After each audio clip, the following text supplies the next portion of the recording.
ఈరోజు సెమీఫైనల్స్లో ఇంగ్లాండ్ మీద టీమిండియా 7 పరుగుల తేడాతో అద్భుతమైన విజయాన్ని సాధించి T20 2026 వరల్డ్ కప్ ఫైనల్కి అర్హత సాధించింది. మార్చి 8వ తారీఖున జరగబోయే ఫైనల్ మ్యాచ్లో టీమిండియా న్యూజిలాండ్ తలపడుతున్నాయి. ఈ మ్యాచ్లో టీమిండియా గెలిస్తే మూడవసారి T20 వరల్డ్ కప్ గెలిచిన జట్టుగా నిలుస్తుంది. ఈ మ్యాచ్కి టాస్ చాలా కీలకం, కానీ టీమిండియా టాస్ ఓడిపోయింది. England captain Harry Brook toss గెలిచిన వెంటనే బౌలింగ్ తీసుకుని తప్పు పని చేశాడు. దీంతో టీమిండియా మొదటగా బ్యాటింగ్కి రావాల్సి వచ్చింది. సంజు శాంసన్, అభిషేక్ శర్మ ఎప్పట్లాగానే ఇన్నింగ్స్ని మొదలుపెట్టాడు. అయితే ఇన్నింగ్స్ మొదలుపెట్టిన తొలి బంతి నుంచి టీమిండియా ఇంగ్లాండ్ బౌలర్స్ మీద ఎదురుదాడికి దిగింది. ముఖ్యంగా సంజు శాంసన్ ఇంగ్లాండ్ బౌలర్స్ని ఉతికి ఆరేశాడు. అతని ఉద్దేశం ఇంగ్లాండ్ బౌలర్స్కి చాలా స్పష్టంగా తెలియచేశాడు. అయితే అభిషేక్ శర్మ 2 4లు కొట్టి జోర్ మీద కనిపించాడు, కానీ అతన్ని విల్ జాక్స్ బోల్దా కొట్టించడంతో అభిషేక్ శర్మ నిరాశగా పెవిలియన్కి వెళ్ళాడు. ఆ తర్వాత వెంటనే సామ్ కర్రన్ బౌలింగ్లో సంజు శాంసన్ హ్యారీ బ్రూక్కి క్యాచ్ ఇచ్చాడు. కానీ దురదృష్టవశాత్తు హ్యారీ బ్రూక్ సంజు శాంసన్ యొక్క క్యాచ్ని జారవిడ్చడంతో సంజు శాంసన్ పెద్ద ఊపిరి పీల్చుకున్నాడు. ఆ ఒక్క లైఫ్తో సంజు శాంసన్ 42 బంతులు ఆడి 8 4లు 7 6లతో మొత్తం 89 పరుగులు సాధించాడు. ఇక ఈశాన్ కిషన్ 18 బంతులు ఆడి 216 స్ట్రైక్ రేట్తో 39 పరుగులు సాధించాడు. 4 4లు 2 6లతో స్టేడియాన్ని తనదైన శైలిలో మోత మోగించాడు. ఇక అందరికన్నా ఫినిషింగ్లో వచ్చే శివన్ దుబే మాత్రం ప్రమోట్ అయ్యి సూర్యకుమార్ యాదవ్ కన్నా ముందే వచ్చాడు.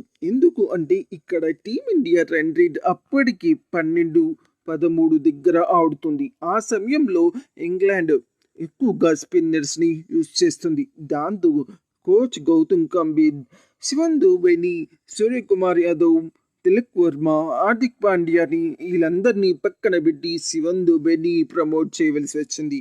దాంతో అతను వచ్చిన తర్వాత ముఖ్యంగా స్పిన్నర్స్ని టార్గెట్ చేసుకొని అతను 4 6లు సాధించాడు, అలాగే 1 4. కానీ దురదృష్టవశాత్తు హార్దిక్ పాండ్యా కొట్టిన షాట్కి రన్కి వెళ్ళి రన్అట్ అయ్యి వెనుదిరిగాడు. ఆ తర్వాత తిలక్ వర్మ 7 బంతులు ఆడి కేవలం 21 పరుగులు సాధించాడు.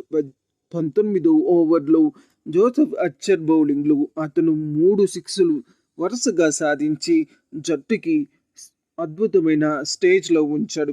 టీమిండియా మొత్తం ఈ 20 ఓవర్ల మ్యాచ్లో 7 వికెట్లు కోల్పోయి 253 పరుగుల భారీ లక్ష్యాన్ని సాధించింది. ఈ రోజు ఈ మ్యాచ్ వాకండే స్టేడియంలో జరిగిన దానికి దేశంలో ఉన్న అన్ని ప్రముఖ వ్యక్తులు అందరూ వచ్చి మన ఇండియన్ బ్యాట్స్మెన్ సృష్టించిన విధ్వంసాన్ని చాలా బాగా ఎంజాయ్ చేశారు. కానీ ఆ తర్వాత ఆ ఎంజాయ్మెంట్ అనేది ఎక్కువసేపు లేదు. సెకండ్ ఇన్నింగ్స్ మొదలైన మొదటి బంతి నుంచి ఆ ఎంజాయ్మెంట్ చాలా సైలెంట్ అయిపోయింది. ఎందుకంటే ఫిల్ సాల్ట్ మరియు జోసెఫ్ బట్లర్ ఇద్దరూ కలిసి ఇంగ్లాండ్ ఇన్నింగ్స్ స్టార్ట్ చేశాడు. ఇంగ్లాండ్ ఇన్నింగ్స్ స్టార్ట్ చేయడానికి బ్రేక్లో బ్రాడన్ మెక్కల్ ఇంగ్లాండ్ బ్యాట్స్మెన్స్కి, ఇంగ్లాండ్ టీంకి ఏమి బూస్ట్ ఇచ్చాడో తెలియకని వాళ్ళు వచ్చినప్పటి నుంచి ఇండియన్ బౌలర్స్ని ఉతికి ఆరాయడమే పనిగా పెట్టుకున్నారు. అది ఎలా అంటే 254 పరుగుల టార్గెట్తో దిగిన ఇంగ్లాండ్ 246 పరుగులు చేసింది 20 ఓవర్లు ఆడి. వాళ్ళల్లో ముఖ్యంగా జాకబ్ బేతల్ గురించి మాత్రం చాలా ప్రత్యేకంగా చెప్పుకోవాలి. అతను బౌలర్ ఎవరు అని కూడా చూడకుండా టీమిండియా బౌలర్స్ని ఉతికి ఆరేశాడు. అతను చాలా కుర్రవాడే, కానీ అత్యంత అనుభవం ఉన్న ఆటగాడులాగా చాలా మెచ్యూరిటీ చెందిన ఆట ఆడి ఇంగ్లాండ్కి చివరి దాకా ఊపిరిపోశాడు. కానీ దురదృష్టవశాత్తు అతను శివన్ దుబే వేసిన ఆఖరు ఓవర్లో మొదటి బంతికి రన్అట్ అవడంతో టీమిండియా ఒక్కసారిగా సంబరాలు స్టార్ట్ చేసుకుంది. జాకోబ్ బెయితెల్ మొత్తం 48 బంతులు ఆడాడు. 8 ఫోర్లు, 7 సిక్స్లతో 105 పరుగులు సాధించాడు. ఇదే ఇంగ్లాండ్ టాప్ స్కోర్ ఈ మ్యాచ్లో.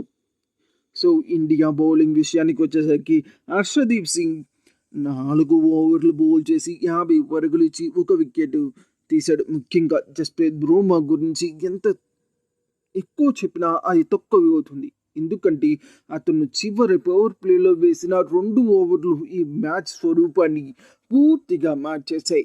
ఆ 2 ఓవర్లు ఈరోజు టీమిండియా 7 పరుగుల తేడాతో గెలవడానికి కారణం. అతను కాకుండా మరొకరు ఎవరైనా సరే బౌలింగ్ చేసి ఉంటే ఈరోజు ఇండియాకి గెలిచే అవకాశం ఏమాత్రం కూడా లేదు.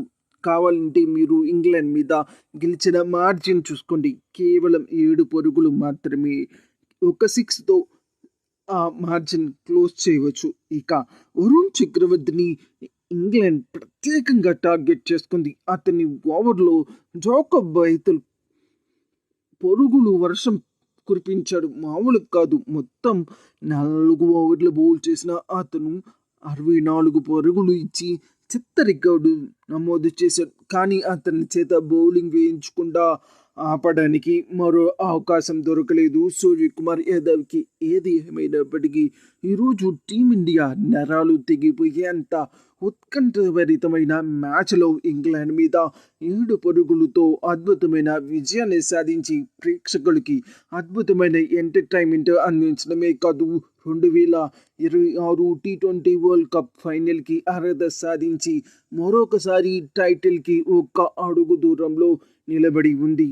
సో టీమిండియాకి మార్చి 8న జరగబోయే ఫైనల్ మ్యాచ్లో న్యూజిలాండ్ మీద విజయం సాధించి 2019 వరల్డ్ కప్లో జరిగిన అవమానానికి సరైన బ్యాలెన్స్ క్లియర్ చేయాల్సిన సమయం ఆసన్నమైనట్టుగా కనిపిస్తుంది. సో ఏదేమైనప్పటికీ లాస్ట్ మ్యాచ్లో న్యూజిలాండ్ సౌత్ ఆఫ్రికాని ఓడించడం, సౌత్ ఆఫ్రికా సెమీఫైనల్స్లో నుంచి వెనక్కి వెళ్ళిపోవడం, ఫైనల్కి రాకుండా ఉండడం, ఈరోజు ఇండియా ఫైనల్కి వెళ్ళడం, న్యూజిలాండ్ ఫైనల్కి రావడం వల్ల మరోసారి ఇండియా సౌత్ ఆఫ్రికా ఫైనల్లో తలబడే అవకాశం లేకపోవడం చాలా మంచిదైంది. ఎందుకంటే లాస్ట్ టైమే కదా న్యూజిలాండ్తో మనం ఫైనల్స్లో ఆడి సౌత్ ఆఫ్రికా మీద గెలిచింది. ఒకవేళ నిన్న గనక సౌత్ ఆఫ్రికా ఫైనల్కి వచ్చి ఈ రోజు ఇండియా గెలిచి ఫైనల్కి వెళ్తే సౌత్ ఆఫ్రికా మళ్ళీ ఫైనల్ మ్యాచ్ అయ్యేది.